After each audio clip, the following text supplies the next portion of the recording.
A national story about issues with a travel company is affecting at least one couple here in Gainesville.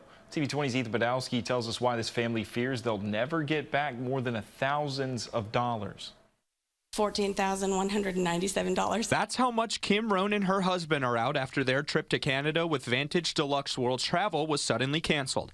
That does not include the more than $900 they paid for insurance that did not cover companies going insolvent. Roan says it took her a week to hear from Vantage, and when she did, she was notified all trips through August had been canceled. Through investigating all of this and through a complaints website for Vantage, we have found that the company is insolvent, that there are hundreds of people out of thousands and thousands of dollars. Roan says they haven't been made aware exactly why the company has gone down. However, the owner, his name is Henry Lewis, and he is apparently in a huge lawsuit over personal financial losses right now in Boston. Roan says one traveler posted in a Facebook group that they did not know their trip was canceled until arriving at the airport. She also says a quick look showed her that among 6 people, they were out more than $100,000 combined. Now, with the company out of business, there is nobody available to help refund the money. As of last Tuesday,